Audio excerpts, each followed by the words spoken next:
Welcome. My name is Peter Strong. I'm a professional psychotherapist based in Boulder, Colorado, but I offer Skype counseling therapy worldwide to anyone who is interested in online mindfulness therapy for the treatment of anxiety and depression without the use of antidepressant medications or anti-anxiety medications. There are better alternatives available than medications for treating anxiety and depression. Medications have their place, but it's important to understand that they only control symptoms. They don't address the underlying cause of your anxiety and depression. So the underlying cause that we need to control and change is basically psychological reactive habits that feed the emotional state of anxiety or depression. Learning how to control these habits is absolutely central, and that's the primary focus of mindfulness therapy. So we look at the structure of our emotions. We look at the structure primarily, rather than the narrative or the stories we tell ourselves. That's part of the structure, but it's not the cause of our anxiety or depression. And this is one of the themes of mindfulness therapy as I teach it, is that our emotions precede thoughts, beliefs, and narratives, not the other way around. So thoughts do not cause anxiety or depression, but they will certainly feed anxiety or depression that's already there. But it is the case that anxiety or depression will cause anxiety-based thoughts or depression-based thoughts. So the emotion precedes the cognitive structures of thoughts, beliefs, narratives, and even memories too. So the anxiety and depression need to be addressed directly, not by trying to change the narrative or change the belief structure or change the thoughts themselves, because they are simply the product of the emotion. So we work with the emotion directly, whether that's anxiety or depression or panic attacks or the compulsive emotions behind OCD or intrusive thoughts, or the compulsive impulses behind an addiction. Whatever the emotion is, that's what we must address. And we do that in mindfulness therapy by learning how to meditate on our emotions. This is the primary characteristic of mindfulness therapy, or mindfulness meditation therapy, as I used to call it several years ago. Basically, we learn how to meditate on our emotions, and this is the first way that we can break out of that reactive habit of feeding the emotions through reactive thinking, reactive behaviors. But there's more to changing an emotion than just freeing yourself from the reactive habits that feed the emotion. We have to change the emotion directly. And the primary way we do that is by looking at the imagery of the emotion. We look at changing the imagery of anxiety or the imagery of depression. So all emotions have some element of psychological imagery that forms part of their structure, in addition to the sort of reactive cognitive profiles that feed the emotion. So we have to work with the imagery of the emotion, and that's what we begin to discover the moment we start meditating on the emotion, which means we take a very deep, look at the emotion itself. What is anxiety? What is depression? How do we experience these in the mind?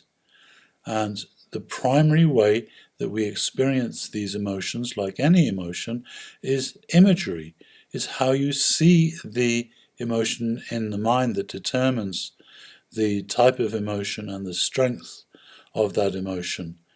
We all know, for example, that if I was to ask you what color is associated with depression, you would probably say black.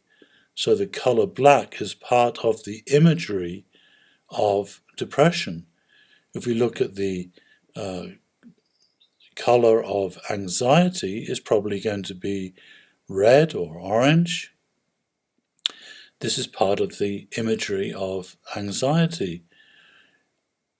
We also need to look at things like the position of the emotion too in our internal imagery. Where do we see the emotion? That's one of the most important features that causes that emotion, this position. And that's why we typically use language such as feeling overwhelmed by anxiety or depression.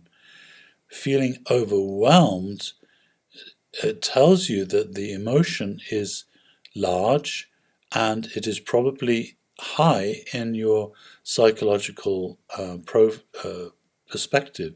It's above you. We see it above you ourselves, and that's why it feels overwhelming. So the imagery, things like position, color, size, texture, is it hard, soft, is it light or heavy? All of these properties are what actually constitute the structure of the emotion. The key here is that when we discover the imagery of the emotion, we can change that imagery. And one of the primary rules, if you like, in mindfulness therapy that we come to understand is that when you change the imagery of an emotion, you change the emotion directly. So this is how we directly help emotions resolve and heal and diminish in intensity until they no longer are a source of suffering for us. So working with the imagery is very important, and to discover that imagery, we must develop a conscious and mindful relationship with the emotions. The biggest problem that prevents the healing and resolution of anxiety or depression is this habit of reacting against those emotions. We either suppress them, or we try to avoid them, or we try to escape them, or we try to think about different things. We try to avoid being conscious of them. And these avoidance mechanisms are part of the reactive profile that I was talking about that feeds the anxiety or depression. So we must not avoid emotional pain. We must meditate on the emotional pain if we want to promote its healing. Medications, as you can probably see now, are not going to do any of that. They are really simply another mechanism of avoiding the psychological cause of your anxiety or depression. If you would like to learn more about Skype counseling therapy and the advantages of online therapy in general, please go to my website. I use Skype so that we can see each other. This is very important for good communication and effective psychotherapy. So that's why we use Skype. But we could also use FaceTime or other video systems.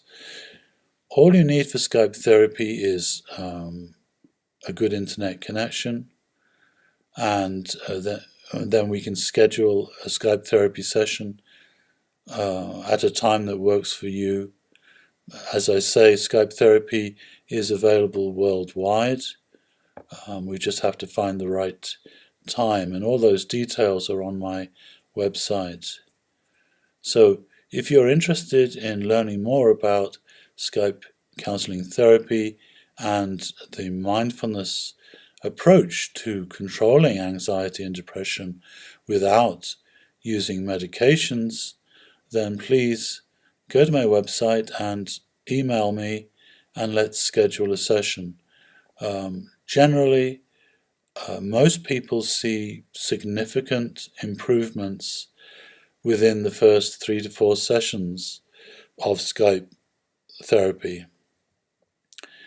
What I try to do is teach you mindfulness-based methods of working with your emotions, and you will learn how to practice and apply these mindfulness techniques yourself between sessions.